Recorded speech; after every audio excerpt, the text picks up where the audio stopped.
this morning. GCES. Gentlemen, good morning. Good morning. It's good to have you both back with us. That was very nice. Yeah, right? In unison. We've been practicing. I don't know who was supposed to have harmony, but you both sang melody there. Yeah.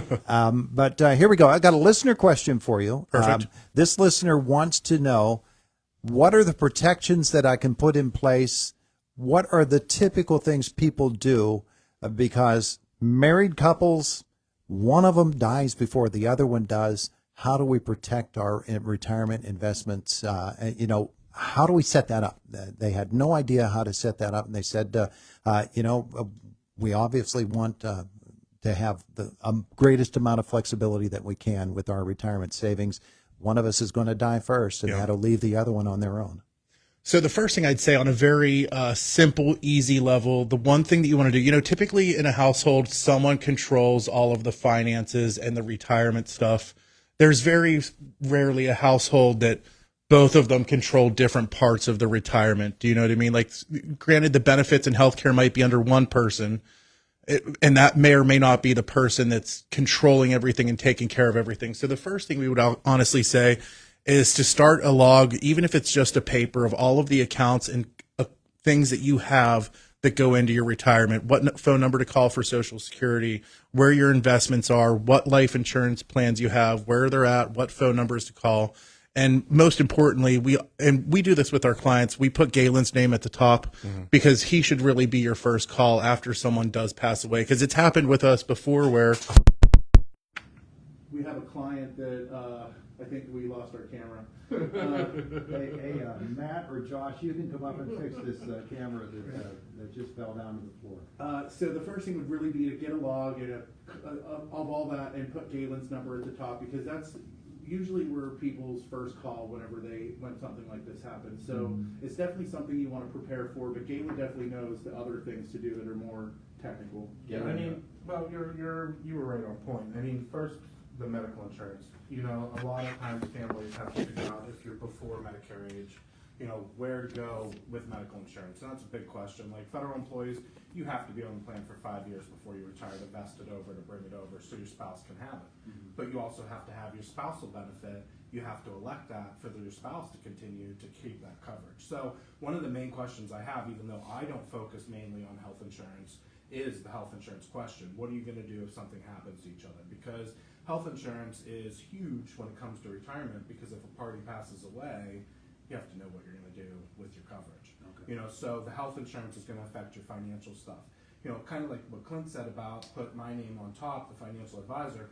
My name is pretty much going to be stamped on all of your paperwork. So if you are a spouse or your spouse passes away and you work with me and you don't know who to call for some reason, because I tell everybody to call me, my name would be right on top of the paperwork, Galen Bargerstock, financial advisor. Just give us a call, and then we take care from there. Or whoever your spouse's financial advisor was. But at the end of the day, I say anybody can call us if something happens, and we can help you figure it out along the way. Do those retirement different points, because probably there's a whole lot that goes into it. Do they differ from state to state?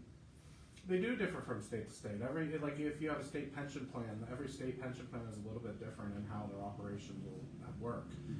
Taxation is different on states, for state benefits and stuff like that, or state taxes, I should say. It's different for every state you live in.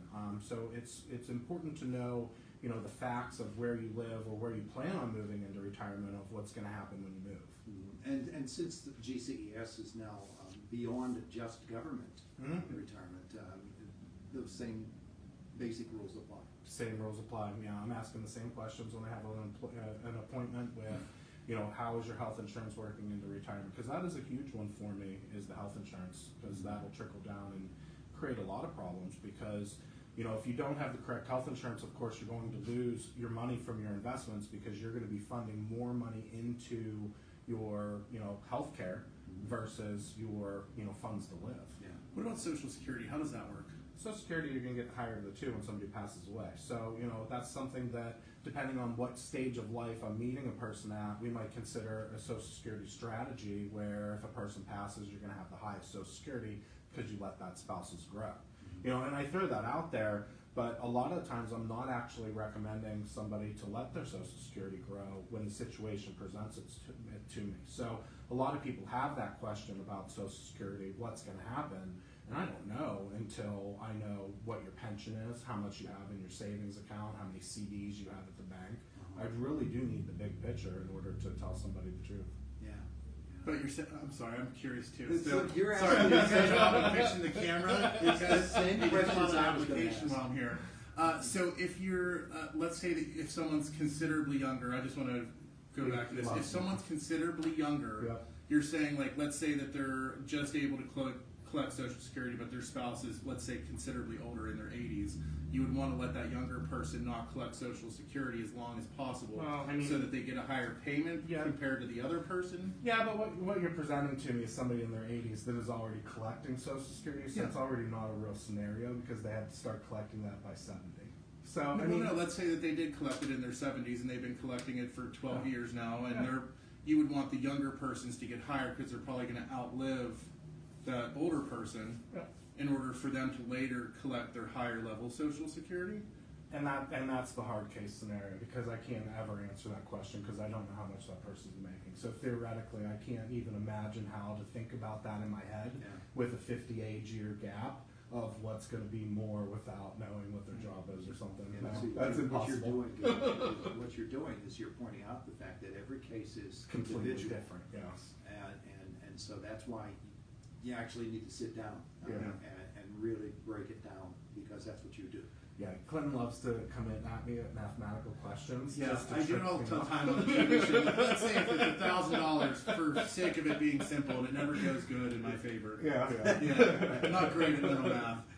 Yeah. All right, well, that's a question I think that we could probably, and that'll probably generate more people asking questions, but we could probably talk about that one in future segments as well. I did want to ask though, where you guys have been for the last week, what month, what have you been doing? Yeah, so luckily, I mean, you guys had something with the Penguins Pirates, The Pirates broadcast. Pirates Yeah. broadcast. So when that came across, we were like, hey, let's take a month off.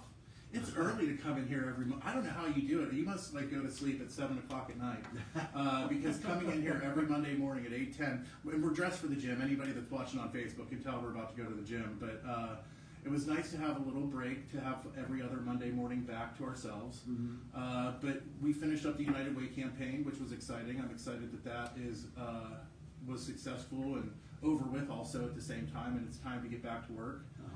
We're planning a lot of great stuff for this year. We just started season 2 of our TV show. So we just finished the first 6 episodes of season 2. Those are available on YouTube. And you guys are even posting them now on your website, right? You're asking me? I think so. I I'm think pretty it's sure, happening. Yeah, Yeah. I would not ask me. Yeah, Those so sorts of I'm questions. pretty sure as they air, I'm pretty sure you guys are going to be posting our TV shows on your website. You can also watch it on YouTube too if the episode has already came out. But we just did an episode about Bitcoin that got a really good response. People are really curious about Bitcoin right now. That surprises me. Yeah. That people are curious about it, because I would think that when it, had its difficulties early, that many people would have tuned it out and said, that's not something I want to get involved with ever. Yeah. Well, our new advisor, Levi, he's a financial advisor for us. And I don't want to say this, but he's a lot younger than us. Like in his 20s. So we're trying to get him to grow out a beard and look older so that people trust him. But he talks about Bitcoin a lot. He knows about Bitcoin, and he is an example of why people are interested, I think, because he's made a ton of money at Bitcoin, doing it himself at like 24 years old. And now we have people that are interested in doing it because they've seen how much money he's made just playing around with it. So we've seen people now adding maybe 10, 20% of their retirement funds into the Bitcoin market to try to capitalize on the money that everyone's been making. So that's some of what you've been doing. With, Yeah, that's just a little bit. Yeah. Yeah. Yeah. Yeah, I turned 41. That was exciting. Yeah. For you. Yeah, it was. It was pretty good. Well, Yeah. yeah. If you drove past our office, we had a billboard up for like 20 days before I actually turned 41. So I got to get some happy birthday messages. I didn't even know that the billboard was up yet, and people were telling me happy birthday. Well, tomorrow is tax day. in Yeah. America. Yeah. And people, obviously, they're thinking finances right now. And they're probably thinking protecting themselves financially with retirement savings. And what can I do now to ease my tax burden now? And then project that down into the future for my retirement years. So this is probably not for this year's taxes, they're due tomorrow, but Galen, people, that's something that is one of the considerations that they make when they're thinking about retirement. Yeah, I mean, we don't have time machines right now, so you can't go back. I think you could probably get an extension, but I'm not a CPA. But I mean, generally, you just want to know the rules on investing and how much you can invest into certain types of accounts. How much can you invest into your 401k? Do you have an outside Roth IRA? Do you have an outside IRA? And what's the amounts that you can invest in? Have you reached an age, which is 55, in 401ks where you can enter in more money and do catch-ups where you can put in more than the minimum amount? Or if you're over 50, you can add in an extra $1,000 to your IRAs and Roth IRAs. So, just general information like that. I always tell everybody now is the correct time to start. So even if you miss this tax season, still have a review done now, and then we can prep you, and you have an entire year to prepare, for the tax time of the following year. So you also have to think too, we're already 4 months into this year, so you've already missed a quarter of this year if you're planning to make changes for next year's taxes. So, call sooner rather than later. Which one? It's a Roth that you pay the taxes now, right?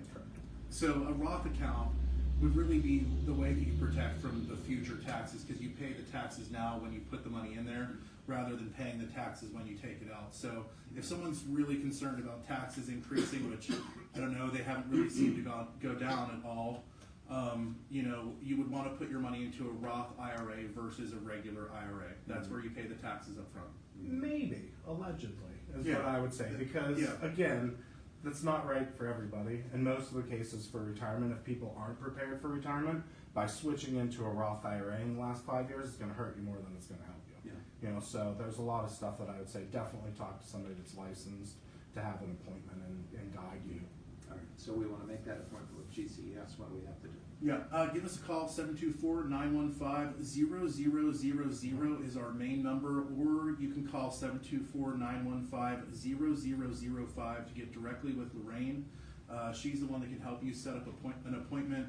And also, too, everyone's finances are like snowflakes. I feel like we should use that reference more often. Yeah, everyone's finances are different. Or thumbprints. Yeah, It's like a thumbprints. thumbprint. Oh, you're into like fitting snowflakes, they melt. Yeah, That would not be a good analogy. But they would be liquid then. All right, we're out of control. Right? Yeah. Thank you, so boys. much. We appreciate it. Have a great week. GCES. It is the voice of Indiana County, WCCS 101.1 FM, AM 1160, and WCCSradio.com.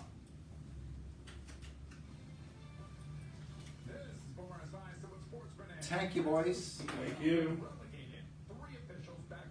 Are we in for the next one? Do you want to do the 12th, and then the 26th is Memorial Day? Do you still